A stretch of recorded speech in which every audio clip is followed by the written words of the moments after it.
Why are you running for office? Well, CJ, why I'm running for office is because there are clear needs and issues with the clerk, recorder, assessor position. A few of those things are that there are questions that haven't been answered with the elections process. I know back in 2020 there was this question of the 3,000 votes that may or may not have been voted with the UCSB students that were or were not at their dorm. That issue was never fully settled. Additionally, there were voter precincts within our county that reported over 100% of voters voting within those precincts. Thirdly, I would say that also the clerk, recorder, assessor, the incumbent, actually is a candidate in the race, but he also is the one who certifies and tabulates the election. I mean, as the candidate, I shouldn't be counting my votes, and the incumbent shouldn't be counting his votes either. And I asked Holland if he would recuse himself because it seems like a very clear conflict of interest for the candidate to be counting the votes, and I've not heard anything back from him, which is a big problem. Another reason why I'm running is the lack of transparency in the office, where, as I said earlier, there's questions that have been asked and emails and letters, and nothing has really come out of those things, or I've been blocked at every single turn. I've even tried to do a debate with Joe Holland, and he has not answered any of those requests. I even tried to go to his office and got kicked out. So because of the lack of transparency, the lack of integrity in the office, and also I want to restore trust and faith in the elections process, I'm running for office. And what makes you qualified for the job? Well, what makes me qualified, CJ, is that I have integrity. And above anything, integrity, I think, is the highest value. If I have all the qualifications and I know how to best assess the property, that just means that I'm the person who can best maybe fudge the numbers in the future. I know back in 2017, 2018, there was this big scandal with the county where the Department of Works, Public Works Department employee actually embezzled about several $1 million. And so having knowledge doesn't make you the best suited for the job. Knowledge is easily gained, but integrity is something that's tempered through difficulty. And I would say I have that integrity because I am someone who has done what is necessary in the face of difficulties, in the face of struggles. Like when I was graduated college, my parents divorced, and I made the decision to actually spend some time, several years, with my siblings and helping to raise them. So I do what is necessary to actually do what is right regardless of the cost. Someone asked Joe Holland if he could do a recount of the ballots, and he said no. He asked for $20,000. And I don't believe that that honesty or faith in our system has a price. So integrity, I would say, is the highest value. Additionally, according to the California elections laws, I'm 100% qualified.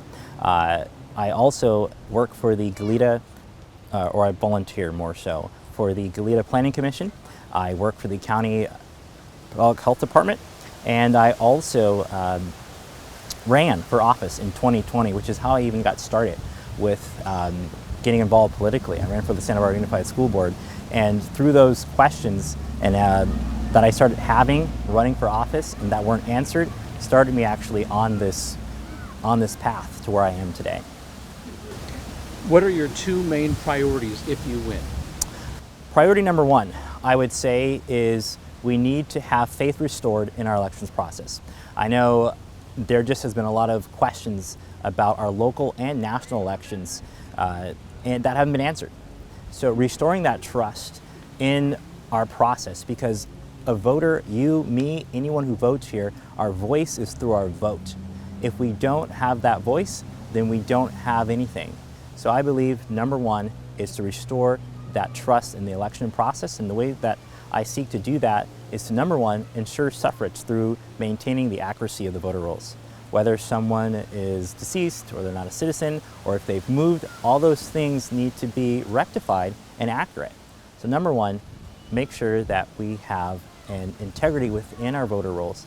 Secondly, to ensure that the government and the operations is very transparent and open to the public. I think a lot of the questions and concerns are because there is no response. Why doesn't the incumbent speak to us? It's because of that, it actually makes people concerned. People don't fear what they don't know. And if we can't see what's going on within our government operations, that's going to cause concern. That's going to cause, issues, and people aren't going to trust the actual government office. Public office is public, meaning it should be public, and it should be for the public. How will you interact with other governments? Yeah, so as I talked about earlier, cleaning up the voter rolls, making sure that our vote is protected. There are various government agencies that are involved in that. For one, it's the USPS, and the DMV are several government agencies that interact with the County Clerk Recorder Assessor's Office. So there are ballots that are being sent to folks who aren't at home, or there are ballots being sent to folks who are deceased. So there is some miscommunication between those government agencies, and I will first off find out why there's a breakdown in that communication, and then secondly seek to find ways to fix those issues. And then secondly, there is an economic barrier going on with candidates and people who seek to run for office. Right now it costs between $1,000 to $12,000 to run for office, and anyone who is just a regular person doesn't necessarily have that money, or if you're a low-income person, you don't have the funds to run for office. It costs way too much to file the fees that are mandatory to even start running for office. So what I also seek to do, and working with the county, is to seek to increase funding where anyone who wants to run for office doesn't have to pay those fees and doesn't have that economic barrier to running for office. What are your plans to help overcome the impacts of the pandemic? I think, in a sense, the pandemic was beneficial, that it got a lot of people involved in their local government, I would say. People started paying attention to school board meetings, and they started, seeing what was going on in their school's curriculum, and going to city council meetings, going to the board of supervisor meetings. So I would say that I want to continue that interaction. As I said earlier, the transparency and the interaction between the represented public and the government needs to be maintained. So I would say the pandemic was very good, where people had the time, and for example, government meetings were online, and that was awesome, and people started watching them.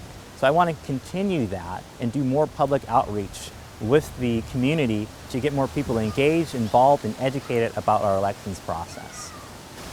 And which two issues are the most important to you? The most important to me, I would say, as I said a little bit earlier, is having integrity within our government offices. So if, as I said earlier, if there is precincts that are reporting over 100%, let's find out why that's happening, because that's an issue. If more than what is reported, if there's more people than 100% voting, that's a clear issue. So integrity within our voting process, I think, is number one. That has to be key. In order for us to have faith in our elections process, that trust needs to be restored. So having integrity, number one. Secondly, I would say, is making sure that our elections process is accurate, it's fair, and it's transparent. Those are the issues that are very important to me, I would say. And is there anything else that you would like to say to the voters? Yes, I would. They can visit my website, elrawd.com, and learn about me if they want to contact me. I believe in engaging with each and every person. If I could, somehow reach every individual person and answer all their questions, I'd love to do that. So if anyone has questions or comments that they'd like to give, I also would say that, and also about that integrity, there was a lawsuit actually with Joe Holland where he was negligent in putting or allowing several people to go on the San Ynez Valley Water Board. And it cost us taxpayers $200,000 actually. And I think that lack of due diligence is an issue. And it's not necessarily the integrity of the office, but it's always coming in every day to your job, making sure that us, the voters, have an accurate, honest, and fair process. And I think that's kind of what I would want to relay and convey to every single voter, anyone listening to this broadcast.